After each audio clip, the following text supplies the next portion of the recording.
I'm your host, Gator basketball great Patrick Young, currently stationed across the Atlantic Ocean in Athens, Greece, here to give you all things Florida basketball and more. First, I want to thank you, wherever you are, from the bottom of my heart. It means so much to me that the folks from the field of 68 Media that have made this podcast possible.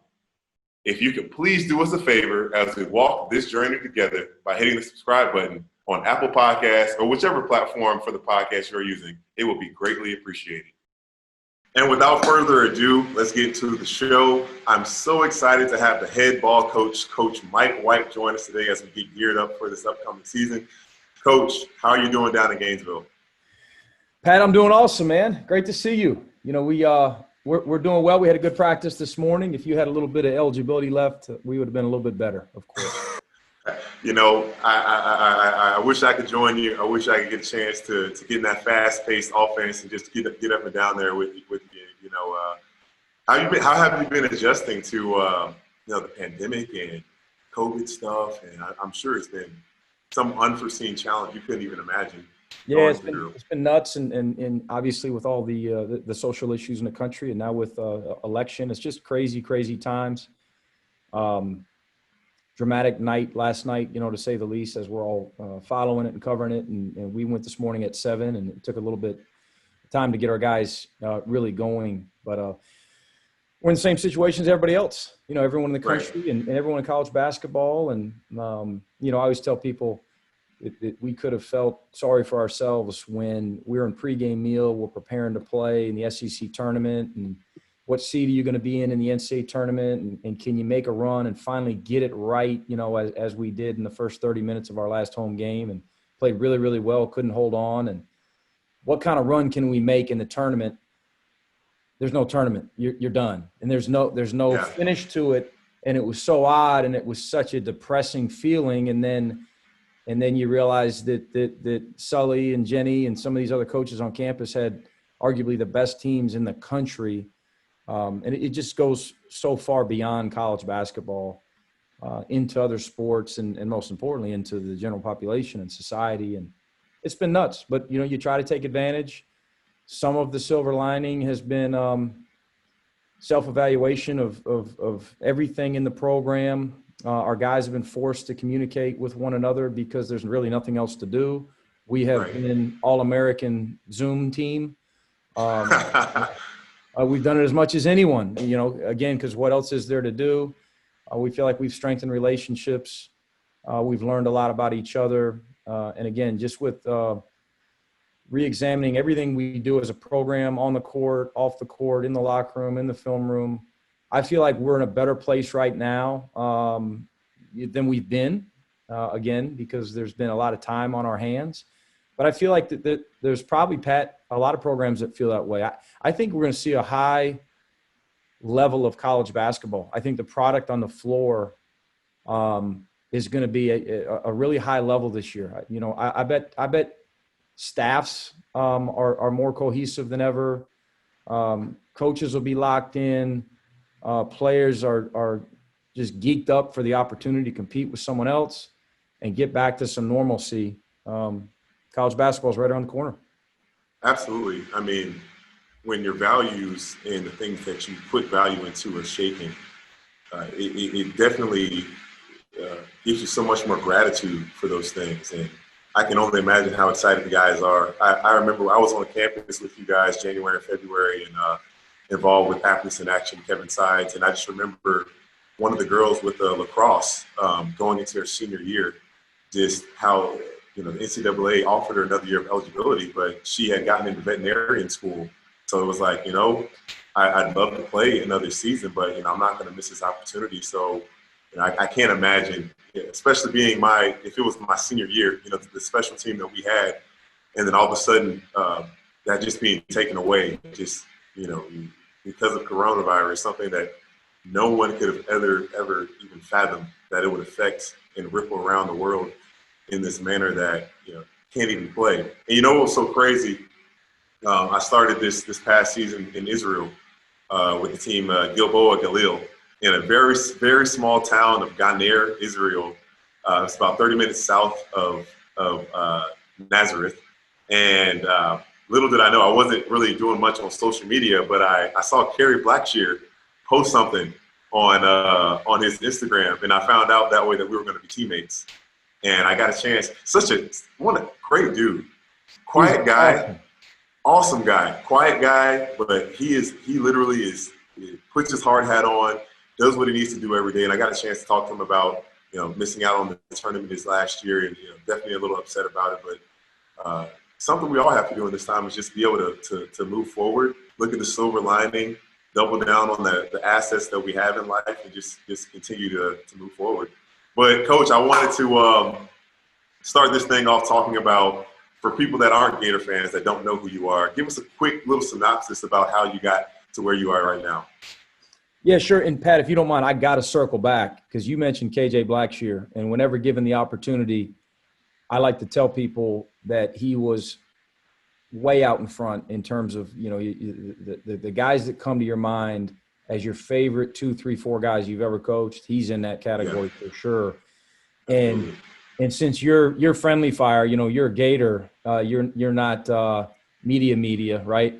So I can talk about this with you, but how about the fact that what's wrong with KJ Blackshear all year?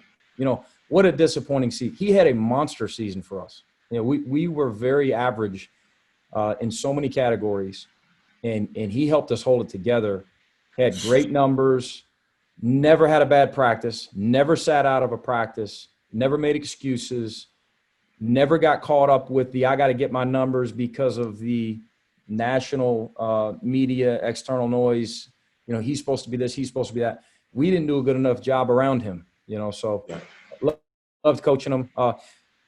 Simply, Pat, I played at Ole Miss in this league and was a part of some really good teams, coached by Rob Evans, who really resurrected the Ole Miss basketball program.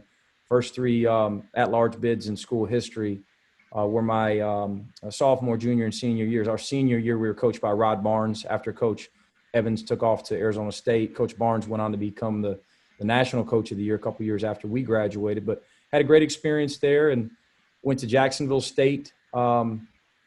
Very much a learning experience under Mike LaPlante, a great friend, a really young head coach who had just helped take Auburn to the NCAA tournament as a number 1 seed. I think he got that job at maybe 30. I was 23 as an assistant for him. I wish I was a little bit older. I would have done a better job for him.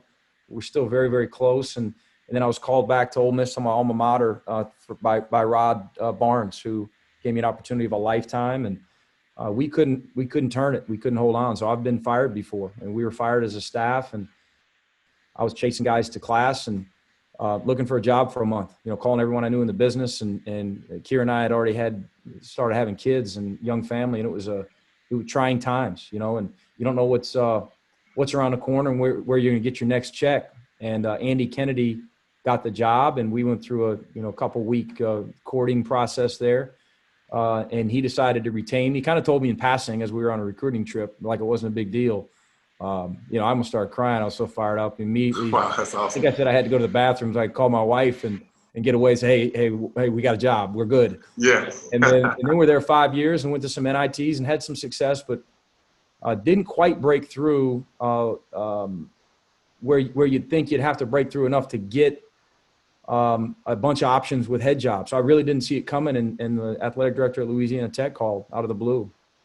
And went through a quick process there, was offered the job, hit an absolute grand slam, just punched the right lottery ticket with we took 3 high school seniors that spring, Pat. So this was May 1st, I got the job at Louisiana Tech. And probably by about late May 20th, just making it up, we had signed Mike Kaiser, Speedy Smith, and Raheem Appleby. All 3 were 4-year starters. 3 of the best 10 players in the history of the school. Speedy Smith led the nation in assists. Mike Kaiser led the nation in block shots. We just had a really, really good class, and it was a great experience. And then, of course, we had a chance. We won 3 championships in a row, and then I remember like it was yesterday. I was in the office in Ruston, and I loved Louisiana Tech. My wife and kids alike, and we were very comfortable. I don't know that I would have ever left, honestly, if Florida or there might have been another 3 or 4 schools, who knows, that that may have called to entice you to want to leave. But we had turned down some high level, lucrative opportunities at some big brand names and some incredible institutions. But we were just really happy where we were. And, you know, the grass isn't always greener. It's not. It is not. Yeah, if it's not broken, don't fix it. And we loved Yeah. the team we had coming back, and we loved what we had built. Loved my guys. And I was watching the press conference. We were shocked to see Coach Donovan was leaving. I was always obviously very fond of Coach Donovan. And you guys, we had just watched you guys win about 100 games in a row, right? In your year. Yeah, something like that. Goodness. And, you know, he's off to the NBA. And I remember thinking for a split second, man, I wonder if they call, you know, if they call me Florida, probably have to do that one. You know, I have to tell Kira, and I wouldn't have to argue with her. She's born down here, family's down here, she's got sisters down here, parents down here.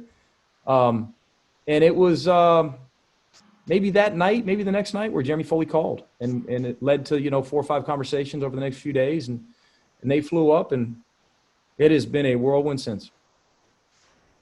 Man, I remember there was some events happening on campus. I can't remember the exact, maybe the Alumni Center. And I got a chance to hear you talk about your hiring process. And Coach, I got to tell you, you are one of the most humble guys I've ever met in my life.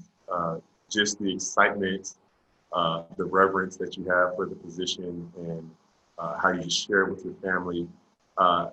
Is there you know, the pedigree you have, the intelligence, the basketball knowledge, getting a chance to be around you? You know, a lot of people, fans, don't get a chance to see what you do behind closed doors and how hard you work. Has there, and when listening to you, it was almost like, man, I don't deserve. It's almost as if I didn't deserve to be here. Has there ever been a time where you were just like, it clicked for you, like, I'm the guy? You know, it wasn't a linear path for me to get to this position, but it's not by chance that I'm here, that I am in this position, getting a chance to coach a great organization that Jeremy Foley, that is who knows how many championships I can't count he has under his belt, that he placed you and decided. It's not by chance that you are where you are. Oh, you're very kind, brother. Much respect. We've said it 1,000 times. We just feel so blessed and fortunate to be here. You got to be kidding me. It's what we sell to recruits every day. It's one of the most unique places in the country. We're ranked now the 6th public academic institution in the country. We've got one of the best academic complexes for student athletes in the entire country. Our arena now is just completely revamped. It looks brand new. It's insane. It's beautiful. Every sport on this campus is competing for national championships. Oh, and by the way, every year. It's 80 degrees out without a cloud in the sky right now, and I should be out there jogging. I'm looking forward to getting back out there in a little bit. But it's a beautiful place, a great place, 50,000, incredibly diverse. It's an awesome university and town and place to raise our family. And you know, to answer your question, I don't know that you ever feel like, you know, I'm the guy and I deserve to be here. And I don't know that I'll really ever feel that way. And you know, there might be another stop or 2 or 3 or 4 on the road for myself and my family. Maybe not. Who knows? Who knows what's around the corner? But I'm not sure I'll feel different moving forward either. You know, you feel fortunate to be at these places. Heck, I would have begged Billy D to come here and be his film coordinator, you know, 15 years ago. And now I'm sitting literally, I think this is the chair he sat in. It's crazy. It's something I'm not sure that will ever fully sink in. Yeah, I think it's awesome to have that consistent amount of hunger, a healthy hunger that continues to drive you. And in the aspect, I've been around you for a little bit. I wouldn't say I've gotten a chance to spend a great amount of time, but the sample size that I've gotten from you, Coach, I got to say, you're an everyday guy. Positive, passionate, consistent. And I know human nature, or as Billy D would say, human nature, sometimes he forgets his H's.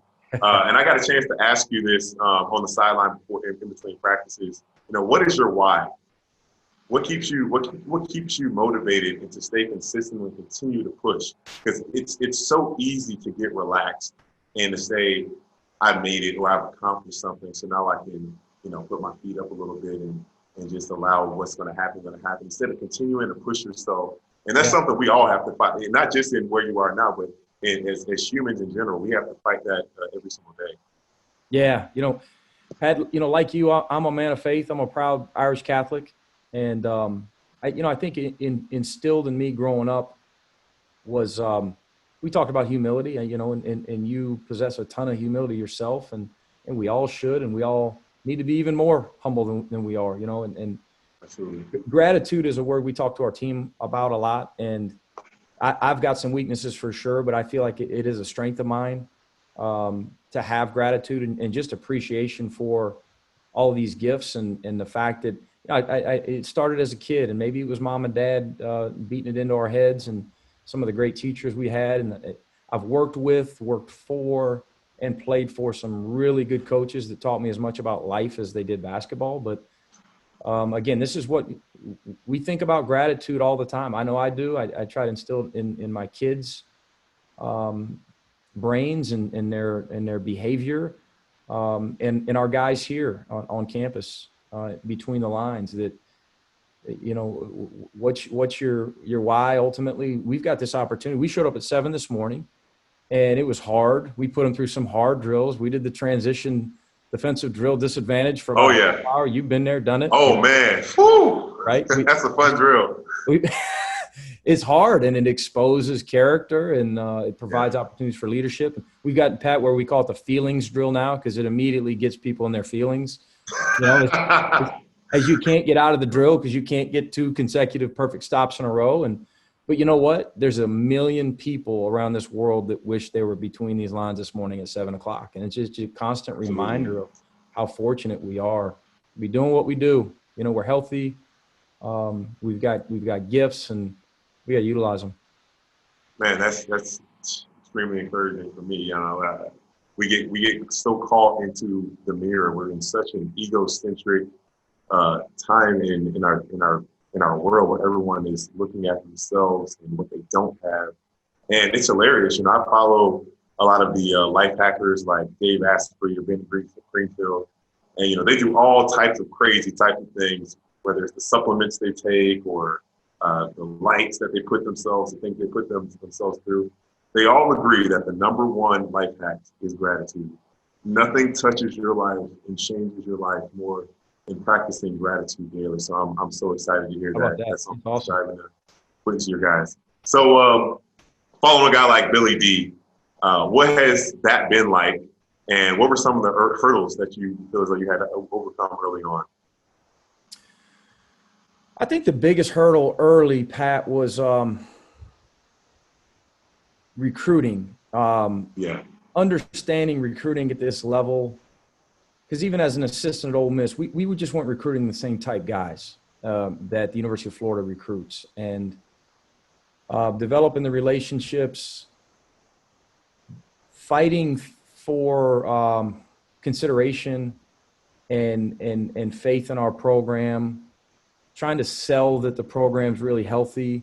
It just took time. It took a year or 2 or 3 for coaches and high school coaches, AU coaches, parents, recruits to watch us play, to visit campus, for us to develop relationships by going to see them, to where, okay, what, I can see myself, sending my son there, or, my player there, or what have you, for kids to take the leap of faith on the new guy, at Florida. It was a little bit shocking because of the admiration and respect that I have for this place and everything that you guys accomplished. I naively thought, man, when I get down there, we're going to get through the press conference, we're going to meet as a staff, and we're going to go through the top 50 guys in the country, right? And we're going to decide the 10 or 12 we're going to chase, and we're going to get 4 or 5 of those guys. I mean, we struck out on the first 100 guys that we tried to get. That whole first class, we should have just moved on to the junior and sophomore classes, probably the sophomore and freshman classes, because that's when we really started breaking through. Thank goodness we were able to get some guys in the meantime that did take that leap of faith. And so those were the biggest hurdles. And, the following a legend, I just spun it on myself. I've talked about it a lot. As a positive. I mean, I don't think that I would have been really excited for Jeremy to call if Billy hadn't done what he did here. He turned it into one of the best jobs in the country. And again, Right. you guys like yourself are sprinting up and down the court and cutting down nets and getting drafted and so on and so forth. It became a destination place. And it's become a positive. And, since you get here, it's not like, I imagine that if I were to search Twitter and read all the people that cover us, and I probably could have got caught up into some, oh my goodness, they're saying this, they're saying that, and they said Billy did this, and why doesn't this new staff do that? And I just hadn't paid any attention to any of it. It's just a complete waste of time. I mean, if you can't control it, and again, it's probably been a strength of ours as a staff. You're just not going to win that battle. Let's just do the best we can today. Let's grow today. That's our daily goal. Growth, simple. And you can't control that stuff. There's going to be things written about us, and we tell this to our team every single day, that's positive that probably shouldn't be quite so positive. Then there's going to be some outlandishly negative things. None of that matters. That doesn't control how well we practice today, how we prepare for the next opponent, how we're developing as men. And those are things that we focus on. Gosh, you got into so many things right there. I'm not even sure where to hop in first, but I'm gonna read you some statistics here, comparing your first 5 years to Coach Donovan's first 5 years. So far, you have a 108 and 65 win-loss overall, 62% win. Donovan was 102, 56, 64%, around the same. In the SEC, 54 and 36 for you, 60% winning percentage. And Donovan, 45 and 35 in his first 5 seasons, 50%. Among all SEC teams since 2015, Florida has had the toughest overall strength of schedule as well as non-conference strength of schedule. Also, despite the challenging slate the Gators face every year, the program rates second in the SEC according to Kim Pop rating in SEC wins, turning wins, and third overall in wins in the past 5 seasons. So, looking at these statistics right here, it seems as though I'm going to say we because I'm a Gator. I'm right there with you. I love it. You're firing me up, man. We're right there. We're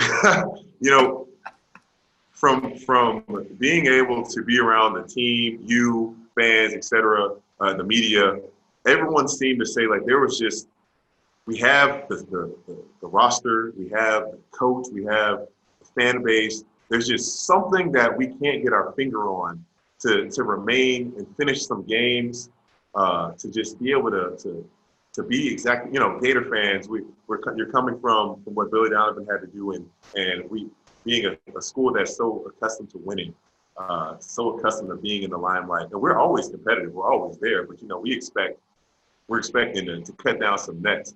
What do you think that, coming to this next season, that you're going to be, that's going to change, that is going to help the team to be able to put that finger on those things that seems to be eluding the program? Yeah. We got to take that next step, Pat, and it's a national championship Final Four level program, and we were knocking on the door there 3 years ago, of course, up 7 at halftime and couldn't hold on. And last year we thought we had a chance to be that competitive again after coming off a couple tournament mini runs, where we advanced, and who knows what could have happened last spring. But in the regular season, I'll be the first to admit, we should have won more games. We just should have. It took a long time to get it going offensively, and defensively, it was our worst team here in 5 years. The commitment level on the defensive end, mixed with the overall level of youth. And, when asked directly by media last year, I would talk about youth a little bit, and sometimes I would bring it up, to be dead honest.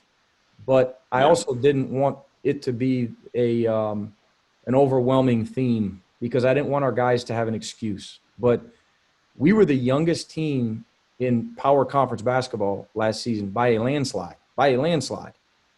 That said, in addition, and that's according to KenPalm.com, in addition, our lone senior was new in KJ Blackshear. And then we had 2 redshirt juniors who were factored into that math, who didn't end up playing because they were injury riddled all season in Gorjak Gak and Dante Bassett. So 9 new guys, painfully young. And that led to a lot of the defensive inconsistencies, the lack of chemistry offensively, probably try to utilize too much depth, shot selection. I've got to prove to coach I can score when I get in the game. Right. It was just a very average, streaky team. And how do we get better? And, hopefully we play much older this year. Thought we had a really good practice this morning. We are older. This team still doesn't have a senior. We don't have a senior on this team. But being older, we can't assume that we're going to play older. We've got to play. We got to make better decisions.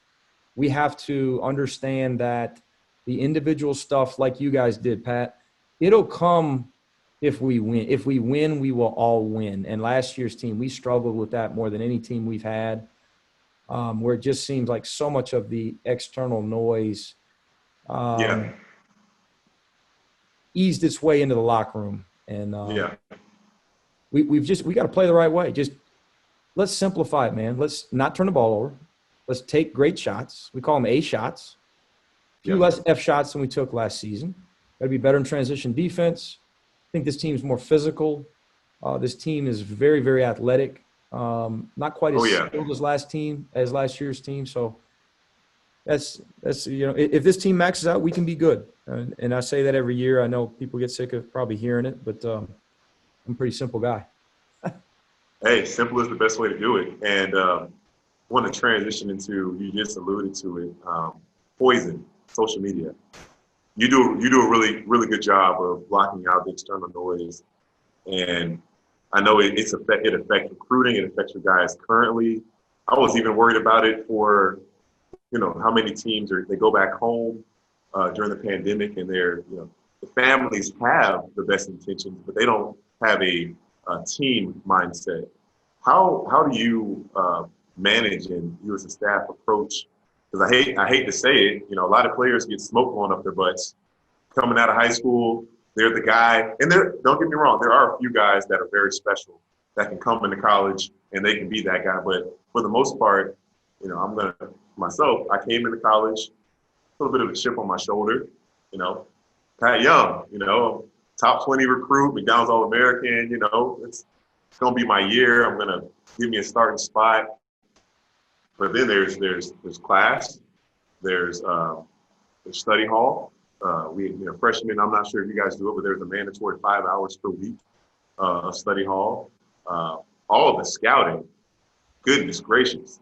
I didn't know anything about all these schemes and plays and getting there early, the weight room and the seriousness of that. It can be so overwhelming. And yet people tend to, in this day and age, get stuck on the end goal, and they don't realize that the journey to get there is so tough. So when you're allowing these outside noises to get in the way of you doing the work and building that foundation for you to be there, you're going to get lost. You're going to get frustrated. There's going to be a disconnect. You're going to miss the opportunity to become who you want to be.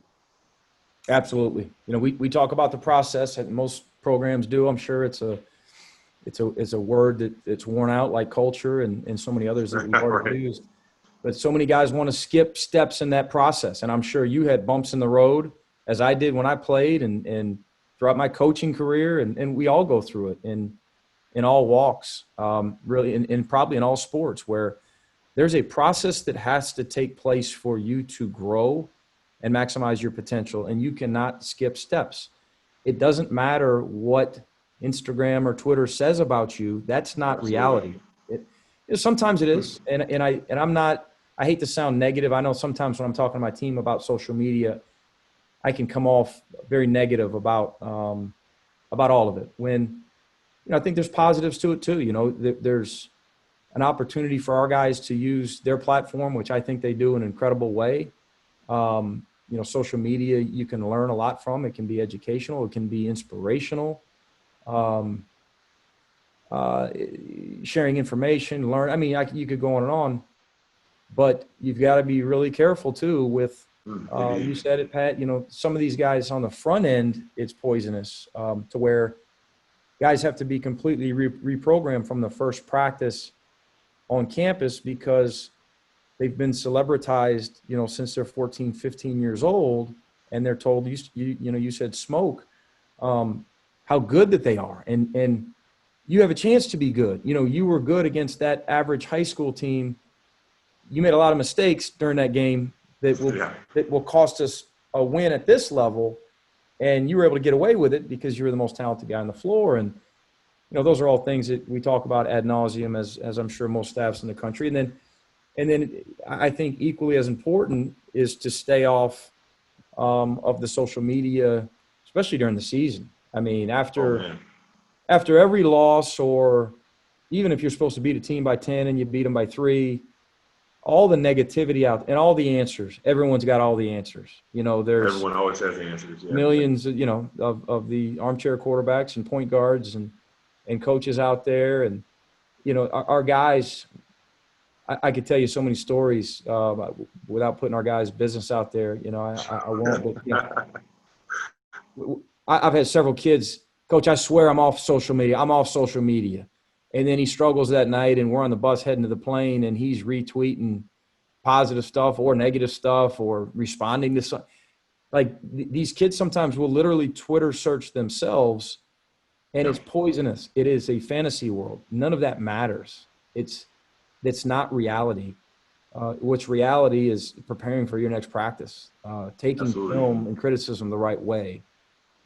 It's okay to make mistakes. I know you don't think you made many in high school. You made a million in high school. They just didn't result in you losing. So I think that curve and how quickly guys can learn at this level these days how to deal with that, whether they decide to even deal with it at all. But if they're going to engage in it, how you psychologically overcome it and deal with it is a huge factor in individual success, in my opinion. Yeah, it's this generation that's coming up in so much interaction with people that don't even know them. I don't believe that, okay, can we promote ourselves and build our brand? Yes, but are we to allow the opinions of people that are hundreds and hundreds and thousands of miles away to impact our value and who we are? Mm-hmm. Or the people that see us every day, that are our coaching staff, that want the best for us? No, we shouldn't. We should do a much better job.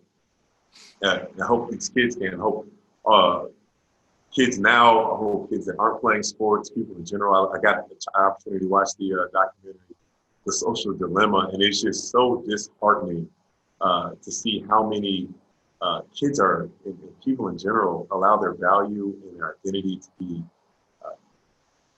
pushed by the ebbs and flows of other people's opinions that don't even know them personally, off of some comment, off of a number of likes. And it's like, come on, you're so much more than this, because as we know, people only post the good stuff on Instagram anyway.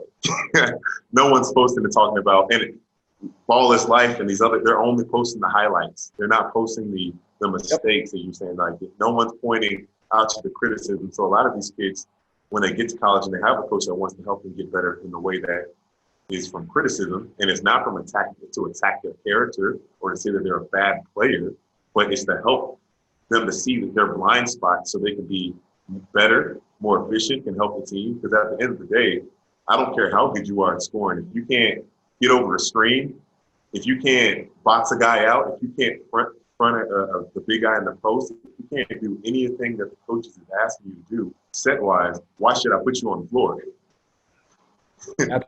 Absolutely. Couldn't agree more. And I think it's also important for our guys to understand it's not only what is posted about them, and you talked about certain YouTube highlight videos or what have you.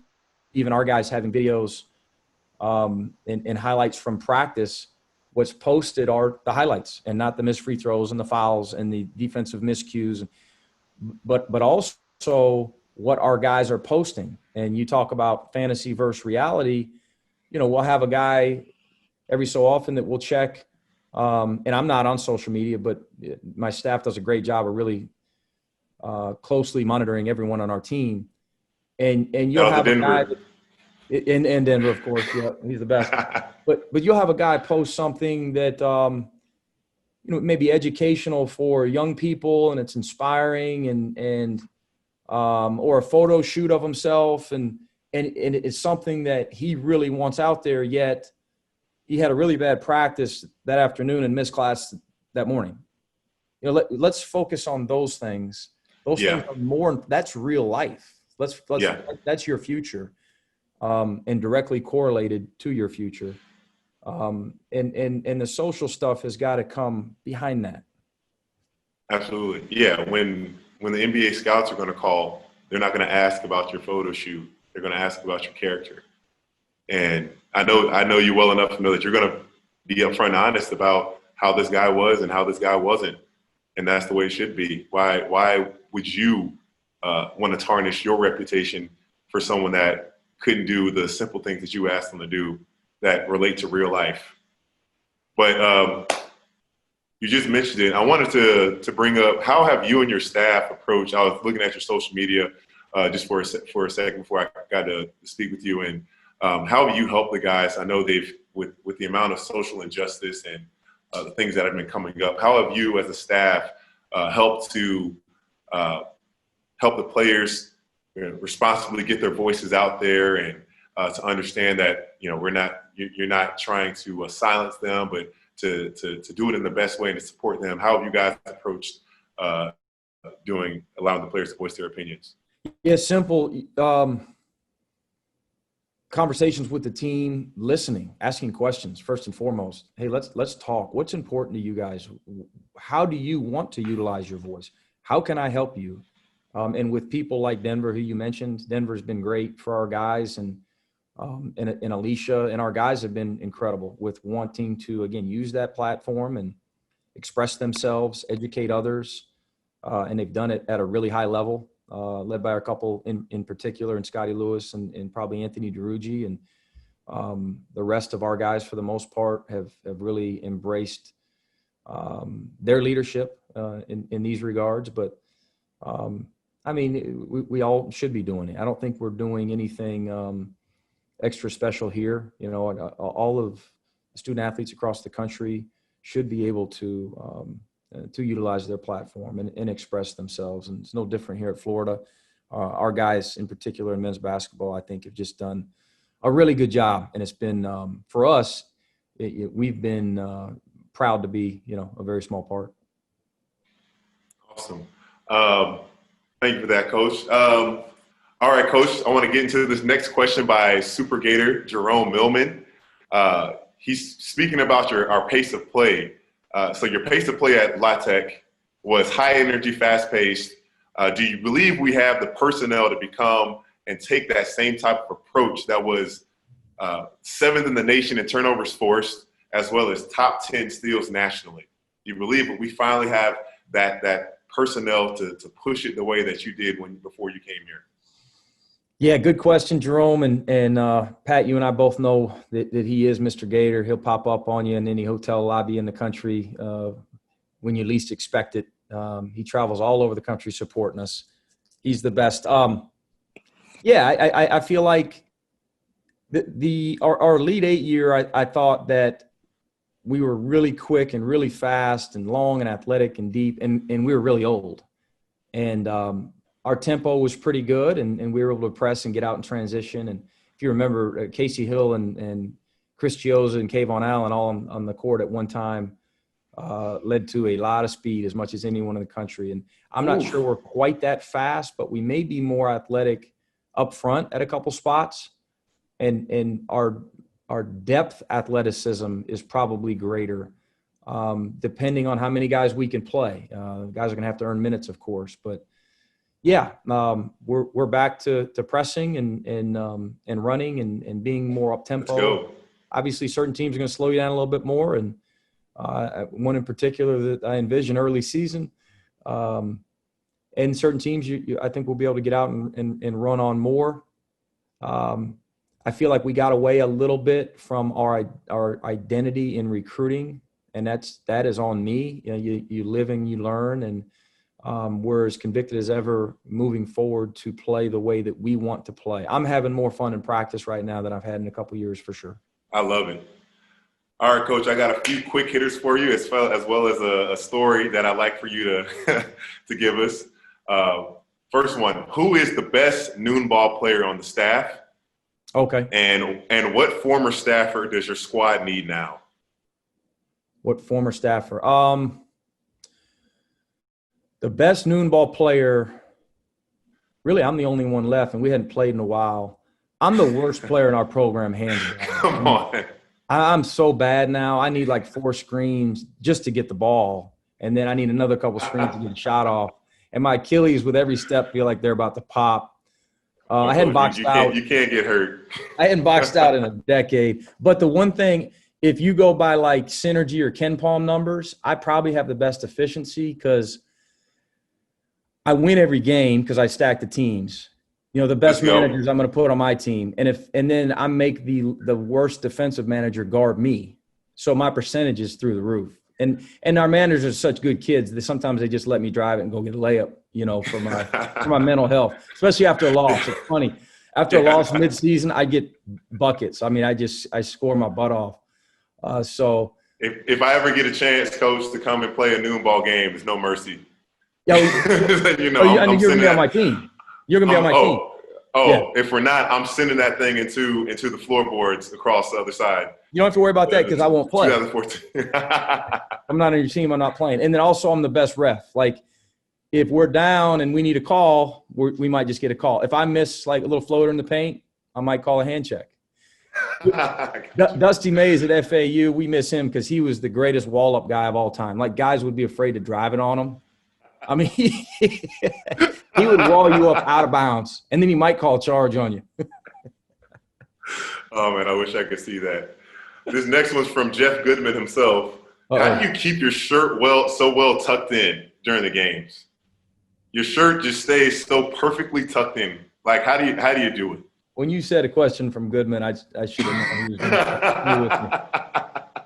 I'm not going there. Don't even know how to answer, right? No, just tucked in, and I guess I'm thinks you're trying to show off a little bit. Are you supposed to untuck it? I don't know. If so, maybe I'll do that. But I don't want my mom. I don't know. Yeah, I deal enough with my mom post-game phone calls, win or lose, with the utmost concern on the tie I wore rather than how many shots we played or how well we defended. You know, so the untucked shirt might take it to another level. She's a mom first before she's oh my goodness. You know. Last one, Coach. I gave you a little update because I know you needed a heads up on this one. Tell me, please, your favorite story working as an assistant to Andy Kennedy, please.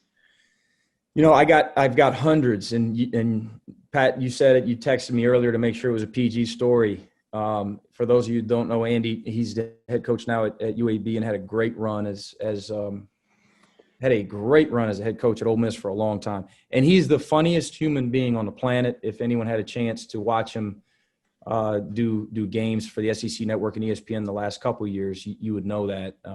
I'd go out of my way to Pat, in scouting, you know, when we're scouting opponents, I'd never listen to the volume. Like when the commentators are talking about, you know, whatever, giving any type of I've got instrumental music so I can lock in, right? But when the last couple of years when AK was doing games, I had to listen to the volume just to get 3 or 4 just laugh out louds during the game. Hysterical. I could probably go back to the Tad Pad. So again, I played at Ole Miss, and it was Tad Smith Coliseum is where I played, and I have fond memories of the place, and we had some good teams there, and it's a great history in that place. But it was really, really outdated, of course, when Andy got the job. And immediately he started calling it the Sad Pad. I mean, he's got 100 new jokes a day. The Sad Pad, he wanted to start building a new facility before we even coached a game, right? And I remember we were out at lunch one time, and a donor walked up, or a fan, and he had never met Andy, and he said, hey, what do you think about the Tad Pad? We're excited to see you out there. We'll see you at the Tad Pad when the season starts. And AK says to him, he says, well, first off, it's the Sad Pad. I don't know if you've been there in a while, but the place is really, really sad. And I think it's proof that when they built the thing in the 60s, there were a lot of people in Oxford that were smoking marijuana. I mean, that's how he described how the Sad Pad looked. And then later on that just summer, some random person. Some random guy. And he'll say whatever to anybody just to amuse other people and amuse himself. You know, he's hysterical. And then that summer we had an NCAA certified event on our campus at Ole Miss, and we had a high level recruit from I think his name was Leslie McDonald, if I'm not mistaken, from Memphis, who was getting recruited by Duke and Carolina. And so Coach Krzyzewski flew in, really literally on our campus. We were recruiting a kid too, but it was an NCAA certified event, and he's up in the stands in the sad pad, getting ready to recruit, and he's evaluating this kid. And we see a squirrel running around the stands that we had seen a bunch. You know, often you would see a squirrel just hopping around the stands in the tad pad. And he walks over to Coach Krzyzewski and he says, hey, listen to what I told Coach Krzyzewski when I walked up on him. He said, Coach, I'm not here to pick your brain. I'm here to protect you from the squirrel that's running around the stands. I don't want you to get rabies. That's one of his better stories. Oh my goodness. That's one of the better ones. Yeah, I can only, when I come back to games, I'll need to hear some of the other ones for sure. Oh my, he said Coach K didn't know how to respond. Oh, I can't even imagine. But Coach White, thank you so much for your time. I am really looking forward to this upcoming season. I can't wait to see this new look offense. Especially this team that's gotten a chance to mature a little bit and really get a chance to spend some more time with each other and connect and just see how they respond with a more grateful attitude coming to the season. Keep bringing that winning energy. Keep being that same everyday guy. Can't wait to see you sometime soon. Likewise, Pat. Appreciate your time, man. Great job. Go Gators. Go Gators.